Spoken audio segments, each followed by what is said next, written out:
Bonjour à tous, j'espère que vous allez bien. En fait, c'est la deuxième vidéo concernant le langage de programmation HTML. Alors la dernière fois, en fait, on a vu que pour apprendre le langage HTML, on a besoin d'un éditeur de texte et d'un navigateur comme Microsoft Explorer ou bien etc. D'accord. Alors dans cette vidéo, on va voir en fait la syntaxe du langage HTML. Alors d'abord, on va voir la notion de base, attributs du balise, les implications ici de contenu, commentaires, etc. D'accord.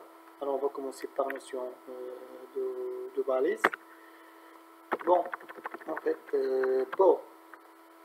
pour la notion de balise, alors la description en fait d'un document HTML, alors passe par l'utilisation de balises, ou bien les tags, ce qu'on appelle en anglais tags. Bon, en fait, les balises HTML structurent en fait le contenu du document en général. Alors, bien sûr, en délimitant les blocs qui seront amenés en fait à contenir les paragraphes ou bien les titres, les différents types de médias, images, son, vidéo qu'on va voir par la suite. Et bien sûr, de contrôle de formulaire ou encore les liens hypertextes. Alors, par exemple, une balise est délimitée par le signe inférieur et supérieur. D'accord? Alors, toute balise en fait doit être délimitée par le signe inférieur et le signe supérieur. Bon, entre lesquels en fait figure le nom de la balise. Alors, par exemple, P, la balise entre inférieur et supérieur P, que signifie ceci est un paragraphe. Alors, pour en fait écrire un paragraphe très long, alors c'est préférable en fait de délimiter par la balise P. Ok. Alors ça en fait c'est la balise ouvrante et ça c'est la balise fermante. Ok. Toujours par exemple la balise P c'est-à-dire un paragraphe. Alors pour en fait la balise fermante, alors on le recopie et on ajoute en fait au début anti-slash. Ok, comme ça. Alors c'est la balise ouvrante et c'est la balise fermante. Alors par exemple on peut tester cet exemple. Alors j'aimerais bien en fait même pratiquer avec vous, même le pratique. Ok. Alors par exemple body, ok, contrôle V. Alors par exemple ceci est un paragraphe, alors contrôle S. Très bien, alors ceci est un paragraphe. Ok. Alors c'est ça en fait notre le chemin de ce script. Ok. Alors comme vous voyez ici c'est un paragraphe. Bon, alors on continue notre cours. Alors ici la balise P marque le début d'un paragraphe. Ok. Alors dans ce protocole bien sûr, alors nous allons utiliser différemment les mots balise et élément. D'accord. Alors on va utiliser que le mot balise et le mot élément. Alors tout ce qui se situe entre les balises ouvrantes et la balise fermante, alors représente le contenu de l'élément, c'est-à-dire balise HTML. Alors une balise définit en fait la sémantique, le comportement et éventuellement une apparence prédéfinie via la feuille de style interne du navigateur.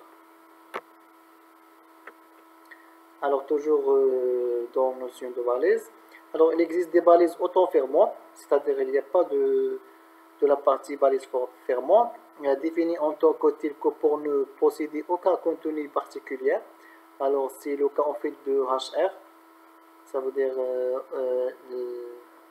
qui correspond en fait à une séparation horizontale.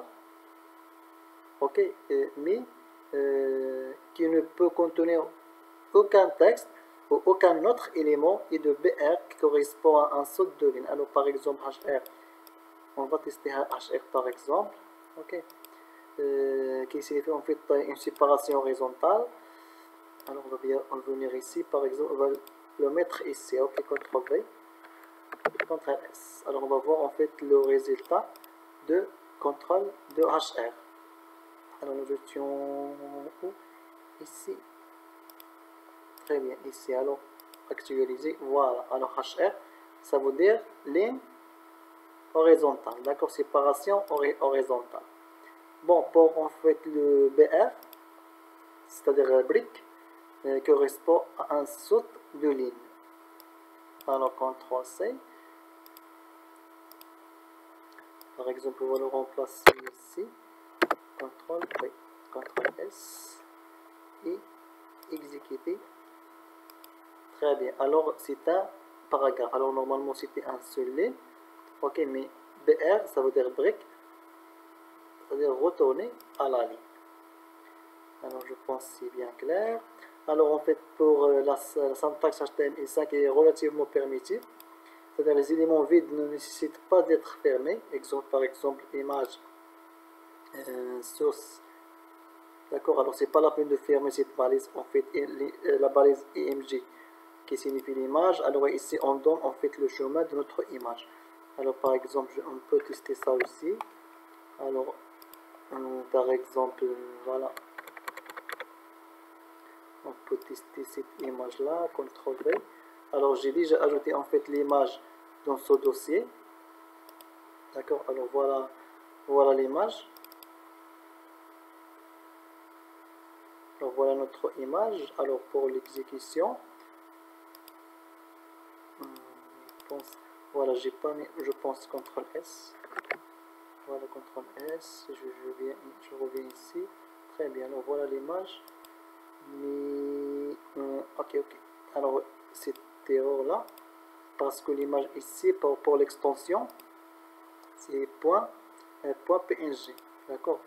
Alors je dois aussi revenir ici et ajouter l'extension PNG. CTRL S. Maintenant en fait je pense qu'il n'y aura pas d'erreur. Voilà, très bien. Alors c'est ça en fait l'image bien affichée. Ok. Alors la case bien sûr est variable et les guillemets sont facultatifs, c'est-à-dire input type est égal à texte. Ok. Alors et certains balises bien sûr fermantes sont optionnelles, d'accord. C'est comme le cas de l'image. Alors pour le bon pratique en fait, il est important de garder les bonnes pratiques de reformation, de formation du code, c'est-à-dire convention des critères initiés par HTML4, Strex puis HTML. Alors le code résultant est évidemment conforme aux spécifications HTML5, mais en plus il est bien écrit. Par exemple, il est recommandé en fait d'utiliser toujours des guillemets pour entourer la valeur d'un attribut. Alors on continue. Bon, maintenant on va passer en fait attributs d'une balise. Alors chaque balise, elle a plusieurs attributs. Alors on va voir quelques exemples. Par exemple, les attributs modifiant les propriétés. Alors le rôle est de modifier en fait les propriétés des balises HTML. Alors un élément en fait peut comporter 0 ou plusieurs attributs. C'est-à-dire on peut trouver en fait des balises qui n'ont pas d'attributs. Alors choisis parmi un ensemble spécifique à cet élément, un ensemble commun à tous les éléments HTML. Alors par exemple, c'est ça en fait la syntaxe générale, c'est-à-dire balise. Ici on met balise, attribut 1 est égal à valeur, attribut 2 est égal à valeur 2, etc. Alors on peut ajouter pas mal des attributs. Par exemple, HR width est égal à 50. Alors on va tester cet exemple aussi, copier. Alors on va ajouter ici, par exemple, pour P par exemple, P1, ok, P2, c'est-à-dire paragraphe 1, paragraphe 2. Alors on va fermer notre paragraphe, ok. Et ici par exemple, on va ajouter CTRL V et CTRL S par exemple. Ok, on va regarder ce résultat. Alors P1, P2. Alors si on ajoute en fait ici, on va ajouter HR, CTRL V. Alors width est égal à 50, ça veut dire qu'elle va occuper que 50% de la taille totale. Alors voilà, très bien. Alors c'est ça en fait HR. Alors on a donné width, c'est-à-dire la taille est égale 50%. Alors si on revient ici, alors la partie soulignée est égale à 50% de la partie totale de la page. Très bien. Alors d'une façon plus générale, il est recommandé en fait de toujours utiliser les guillemets pour entourer la valeur d'un attribut. Elle est toujours en fait elle est entre les guillemets comme vous voyez ici. Alors cela prévient beaucoup d'erreurs sur le long terme et facilite en fait la lecture des codes. Bon, en fait, on va voir maintenant quelques imbrications et types de contenu. Alors les éléments peuvent se succéder par exemple plusieurs paragraphes, mais aussi s'imbriquer pour conférer une hiérarchie au document, par exemple plusieurs paragraphes dans une section. Alors on obtient en fait alors un arbre ou bien généalogique de balises. Chacune peut être parent ou enfant d'une autre. Alors ces possibilités en fait d'imbrication sont définies dans la DTD, c'est-à-dire Document Type Definition, alors du langage HTML. Alors première, résumons la syntaxe HTML, ces éléments issus des attributs. Alors on va voir dans cet exemple-là, alors une liste en fait non ordonnée, c'est-à-dire éléments non ordonnés UL, qui se devra toujours de posséder des sous-éléments, c'est-à-dire un grand élément c'est le père et les sous-éléments ce sont les fils de liste, c'est-à-dire éléments LI. Alors LI ce sont les sous-éléments. Alors ceux-ci seront en fait situés entre la balise ouvrante et la balise fermante UL. On dit alors que UL est parent de LI, ou bien au que LI est enfant de UL. Alors, on va voir un exemple par exemple. Alors par exemple la liste des fruits. Ok, alors contrôle copier. Alors on va tester ça aussi. On va supprimer ça. On va revenir ici, contrôle V. Mais ici on doit supprimer en fait cet espace pour qu'il soit bien lu.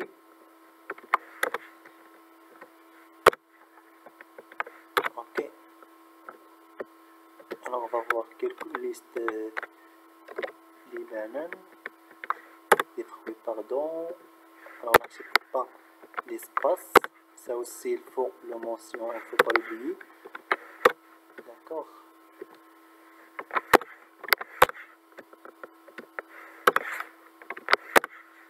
Très bien, CTRL S. Alors on va voir en fait cette liste. Alors on n'est pas encore affiché, je pense. J'ai pas mis CTRL S.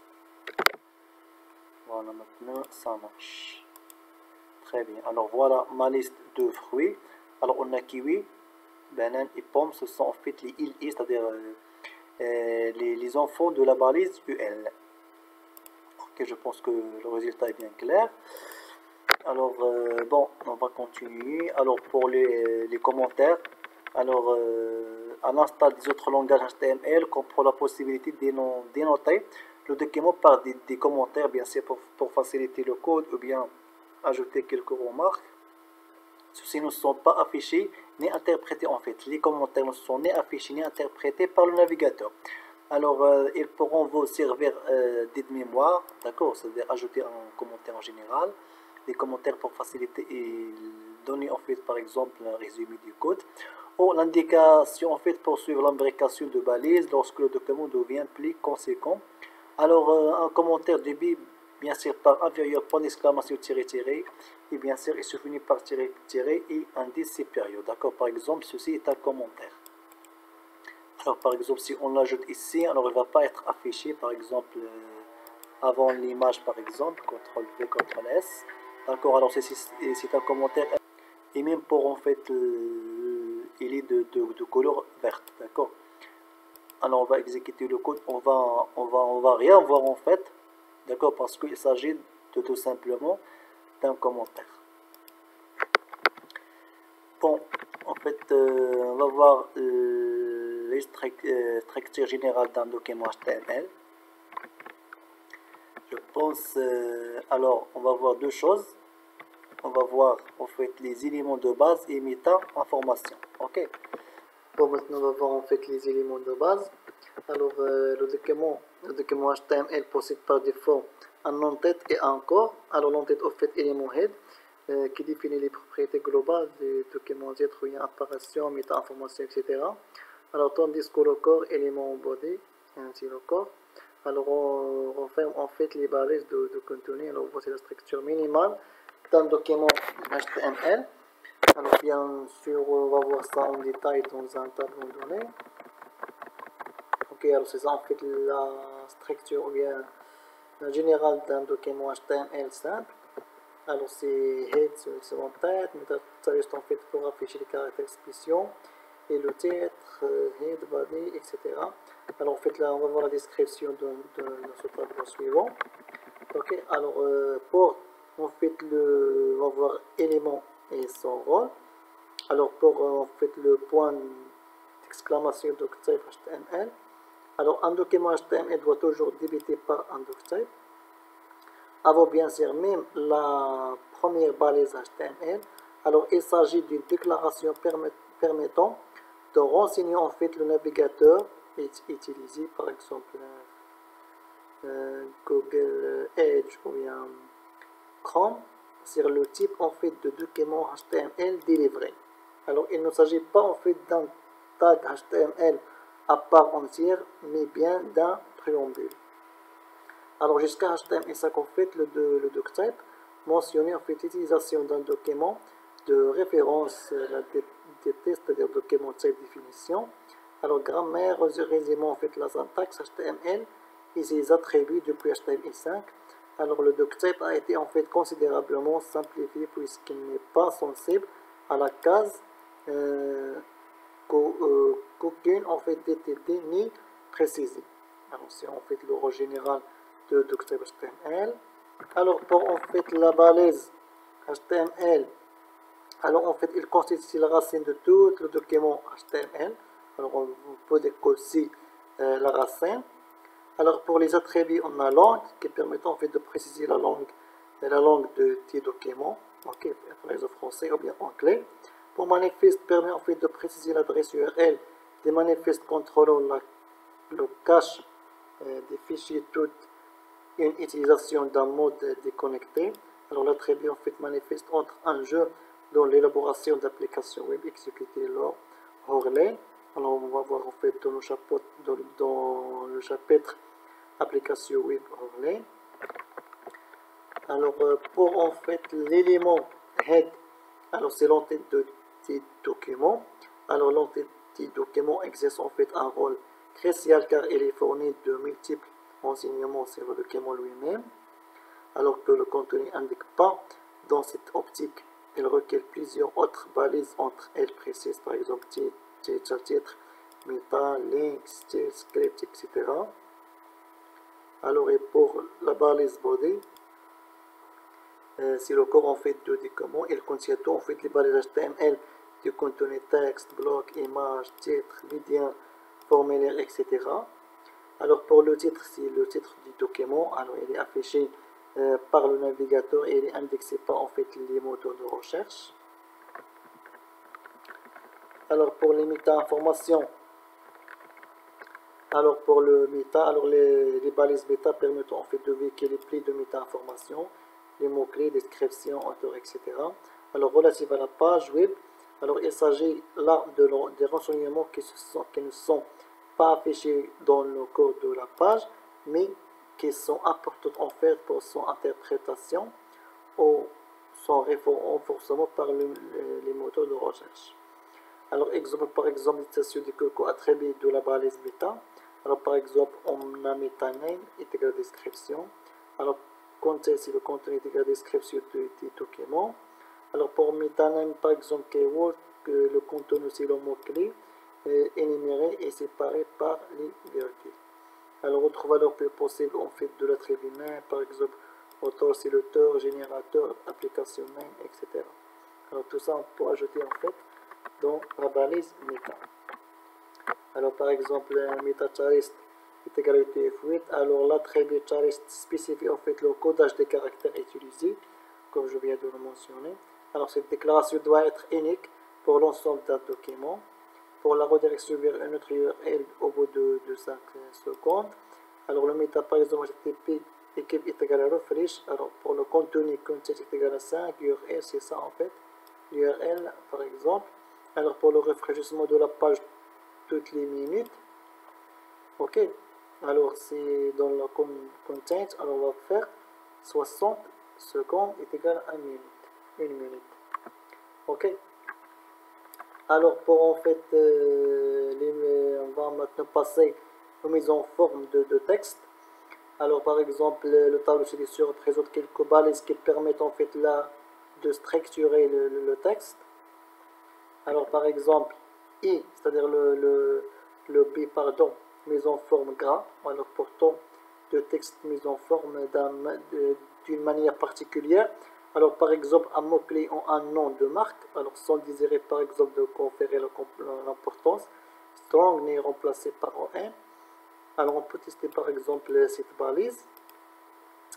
Alors on va venir ici, par exemple la dernière, on va CTRL V.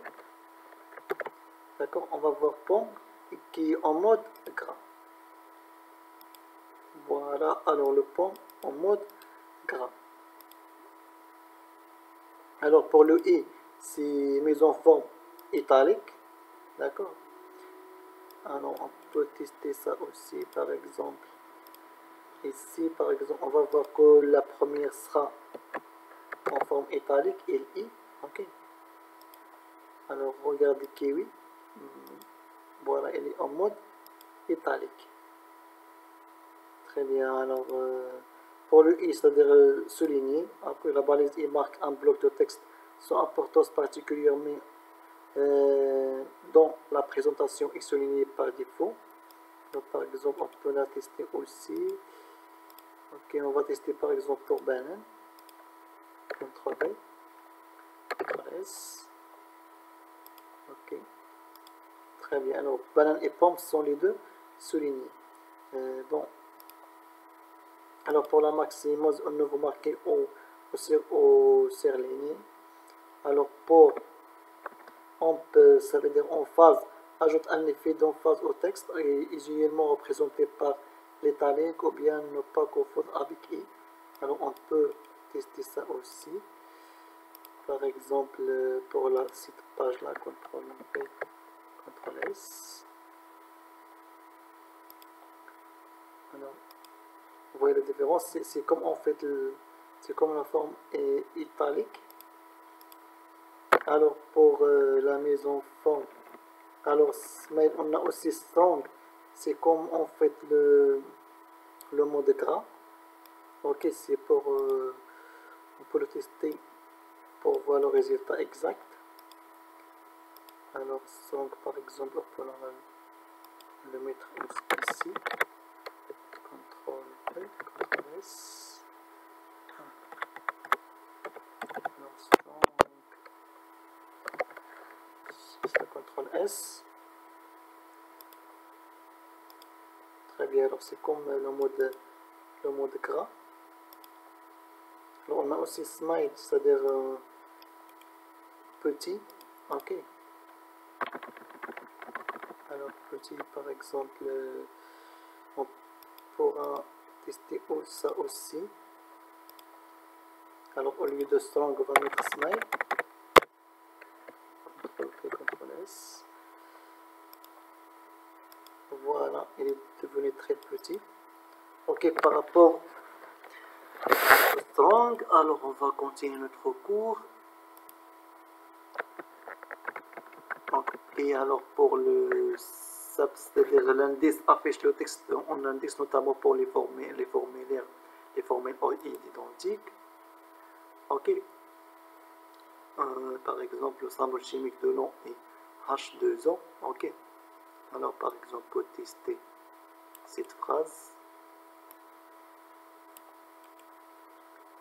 copie, on va la mettre ici. Par exemple, après l'image, CTRL S. Alors H2O. Sup, c'est-à-dire c'est comme un indice. Ok, c'est un indice. Alors pour le tester, très bien, alors H2O. C'est comme un indice, bien sûr, au-dessus de la ligne. Ok. Quoi d'autre? Nous avons sup, c'est-à-dire c'est comme la puissance. Ok, alors on peut tester cette équation-là. Copier, ok. Alors affiche le texte, c'est-à-dire l'exposant notamment pour les formules mathématiques. Alors on pourra l'ajouter ici par exemple. CTRL V, CTRL S. Alors on va voir les résultats. Très bien, alors A plus B au carré est égal à A au carré plus 2AB plus B à la puissance 2. Ok, alors voilà. C'est quoi cible pour le BDO ici, c'est pour la modification du sens d'écriture. Ok, et pour BDE, ensuite, c'est l'isolation des sens d'écriture. Alors, on peut dire que c'est le contraire de BDO. Alors, on peut voir ça en détail.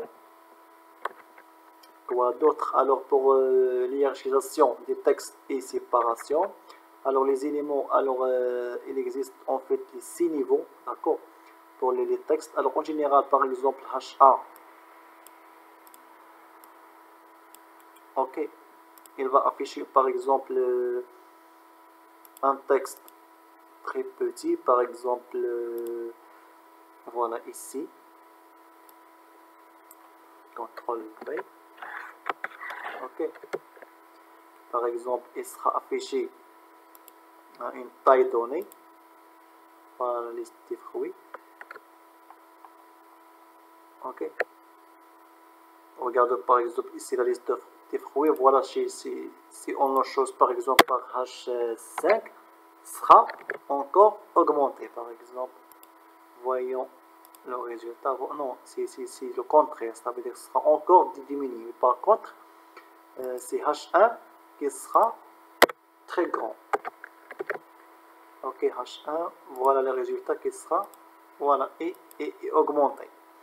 C'est-à-dire la taille sera augmentée en tant qu'en fait on ajoute ici un numéro, en tant qu'en fait la taille sera diminuée.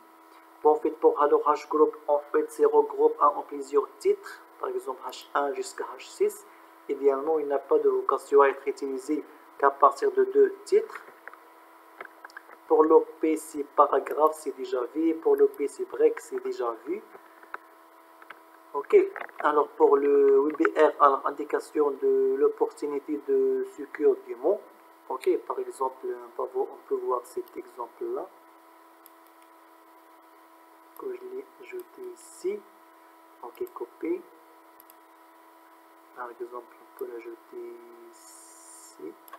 CTRL V, CTRL S. Ok, c'est-à-dire WBR, c'est comme en fait un espace entre les mots. Voilà. Anti-constitutionnel. Ok. Signifie contrairement à la constitution de ses participants. Par exemple, l'adverbe anti-constitutionnellement signifie contrairement à la constitution de ses participants. Bon, en fait, pour le HR, c'est déjà vu aussi. C'est pas la peine de le réexpliquer encore. Très bien. Alors, pour, je pense, c'est tout pour l'extraction de contenu d'une page web, les sections. Alors, je vais laisser ça de la vidéo suivante. Ok.